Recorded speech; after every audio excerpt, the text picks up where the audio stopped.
We're done messing around. The chair is in fact against the wall, and John has a long mustache. Well, you're a real tough cookie with a long history, breaking little hearts like the one in me. That's okay, let's see how you do it. Put up Sage Wanderer here, and welcome to Civil War. We're done messing around. So, a few days after the election, it's painfully obvious what's going on here. Anybody with eyes can see it a mile away. The mainstream propaganda stream is clearly urinating on our heads and trying to convince us it's precipitation.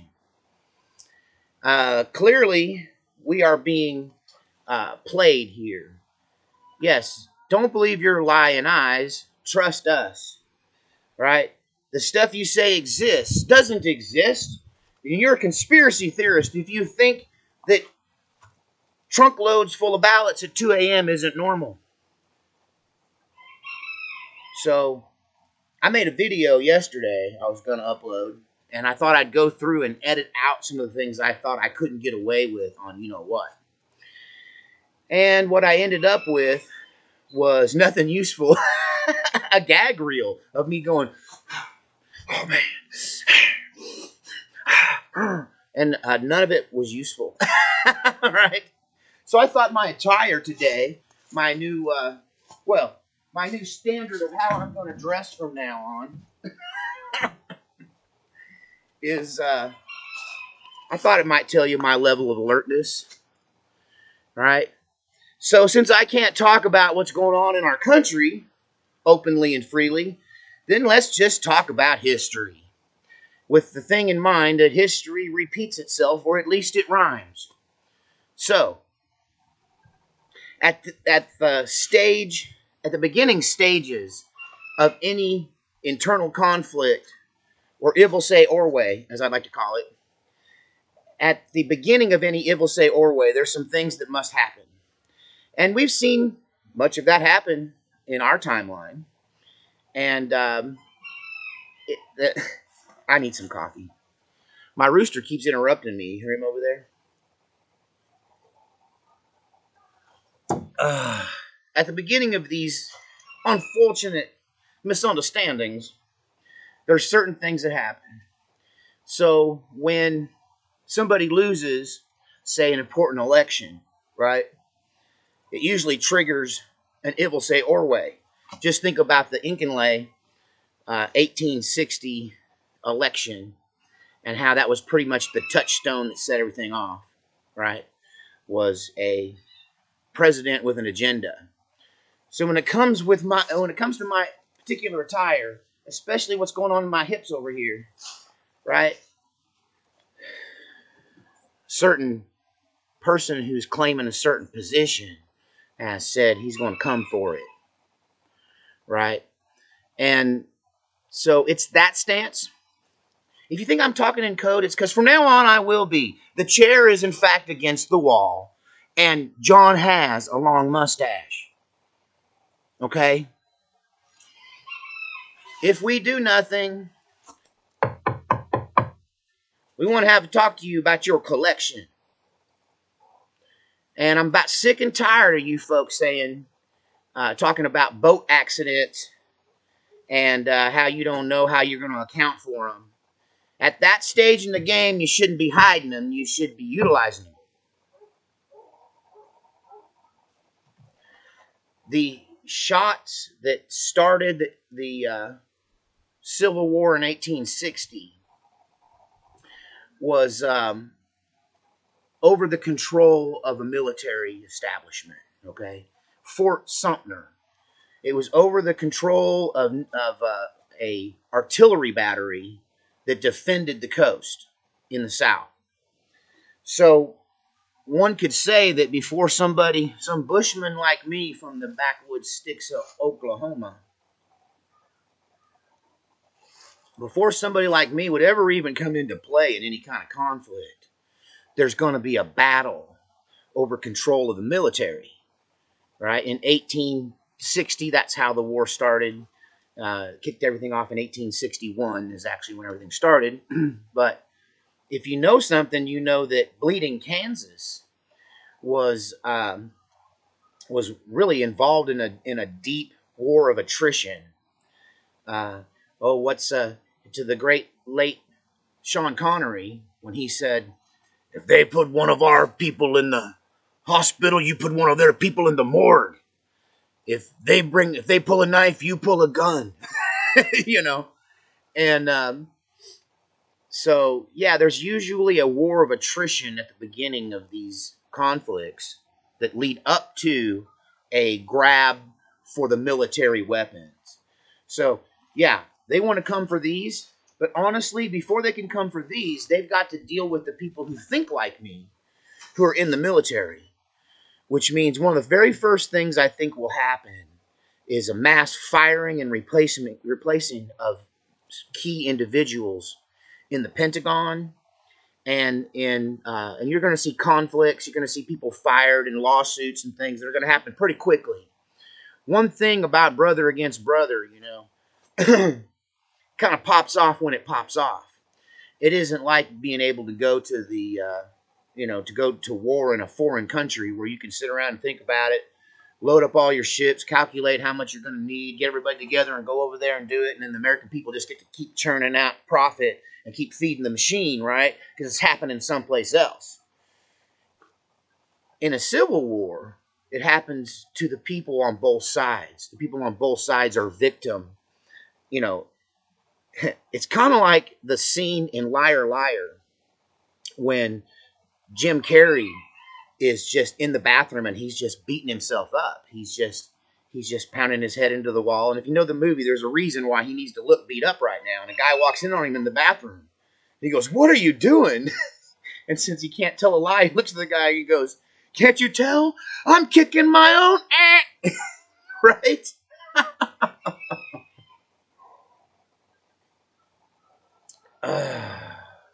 So a civil war is really, it's Jim Carrey in a bathroom kicking his own, you know what. So hunger, starvation, lack of resources, all this stuff comes from that ugliness. But your other choice is to end up like the Hunger Games. Your other choice is to end up completely enslaved by an elite bureaucracy that controls everything and thinks ordinary people are play toys, there for their enjoyment. Not unlike the treatment of the African American men in Django, where they're forced to fight each other, right?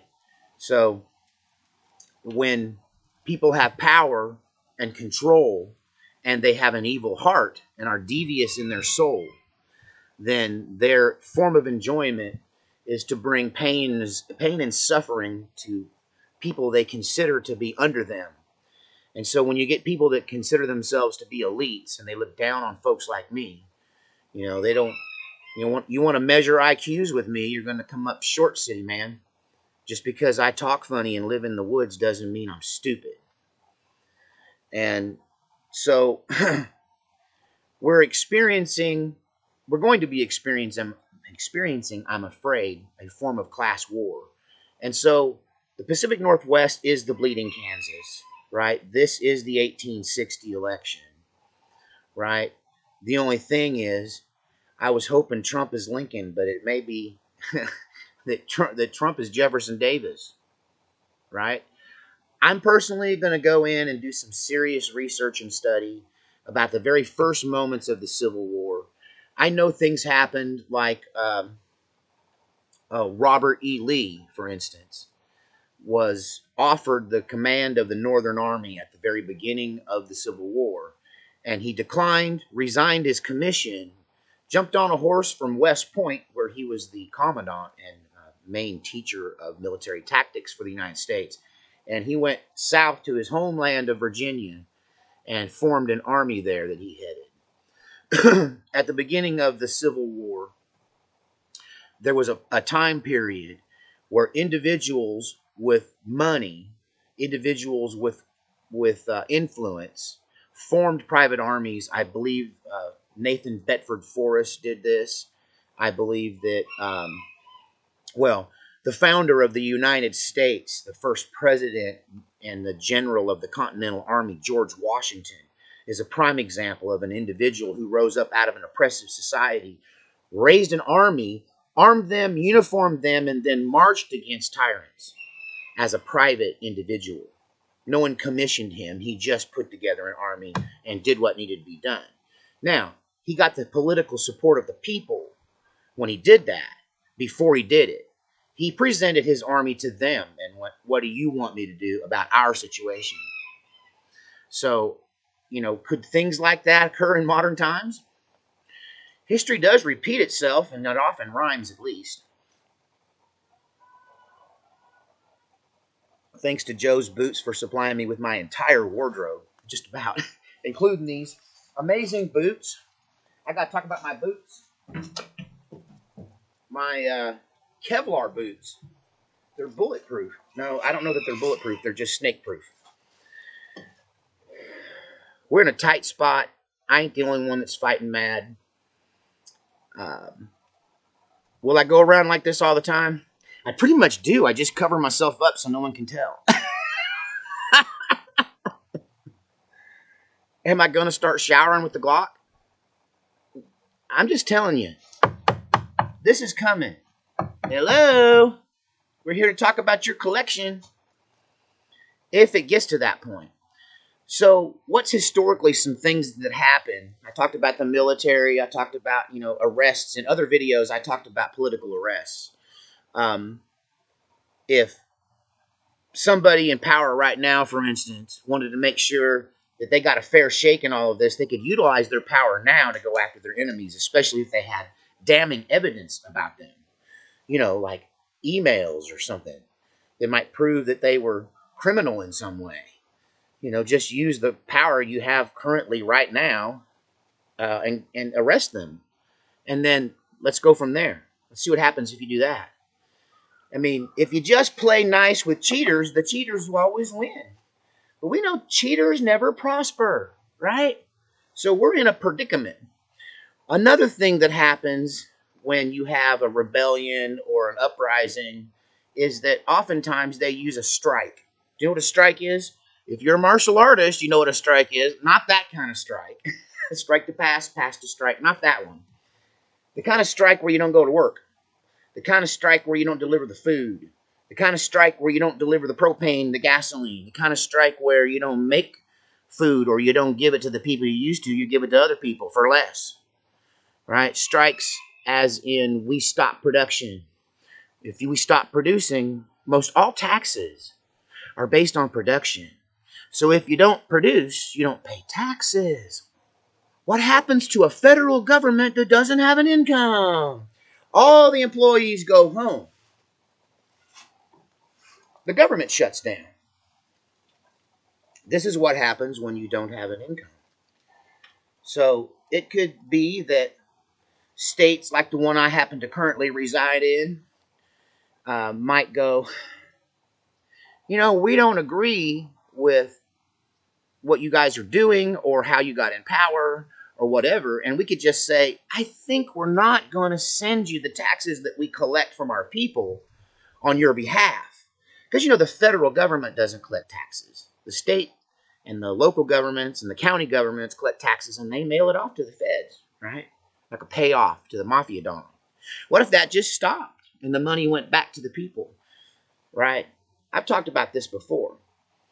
What if people just failed to file? What if people just stopped paying taxes? What if people stopped going to work?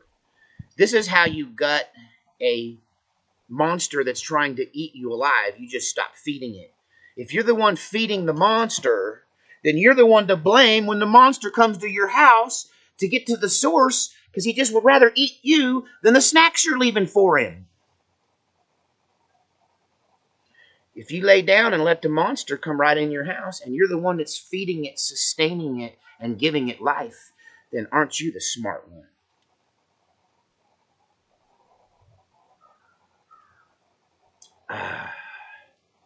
I just want you to know that every single one of you that helped this channel, that helped provide the literal clothes on my back and the shoes on my feet, and the roof over my head in a literal way.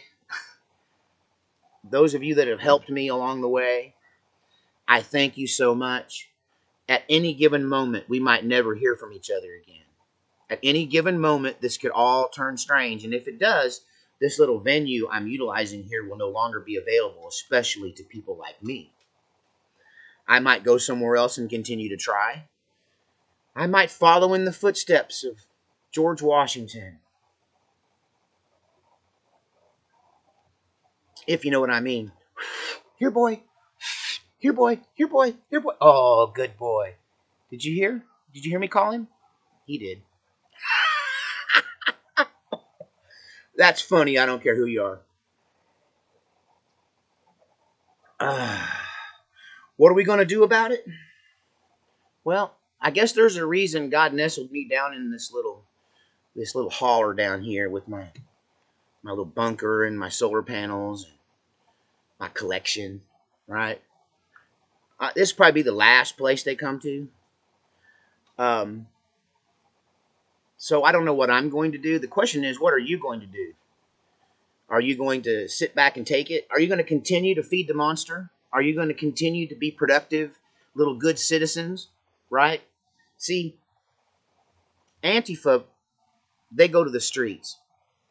And there's a lot of people right now calling for us to pour into the streets like Antifa, like yellow vests. But I don't know. Americans have always historically been more calculating than that. You know, even when we were bombed in Pearl Harbor by the Japanese, we took many months to supply ourselves, to build our weapons, to make our plans, to get ourselves ready before we entered into the war. So the clock is ticking. And I really think that right-wing people, conservative-type people, Americans in particular, patriotic Americans, as it were, are more calculating than these commie leftists who flood the streets and cause a big brouhaha and get all in a sideways mess with police. We're more like utilizing the police to do covert things on our behalf, right? Christian conservatives are way more Machiavellian and way more tactically and what's the word I'm looking for without seeming like a total sinner here. We can use deception when we need to. We have a biblical basis for when it's okay to use deception. I mean, God himself sent a lying spirit into the mouth of somebody to deceive some people. So righteous deception is correct. You know, we've read the Art of War, Sun Tzu, we've read it, you know, and I don't think storming into the streets at this point is the right thing to do, but I think something needs to be done. And I really feel like everybody's just great big chicken cowards and they're all going to lay down and let this happen. If so, I'm just getting ready for them to come here so I can go out like a Spartan, because that's what I essentially am in my soul. Yes, I'm a poet and I'm a lover and I'm a tender man. But don't let that hide the fact that I'm a warrior, even old and crippled. I can still hop up there and show you my boots, what I'm saying. God save our republic.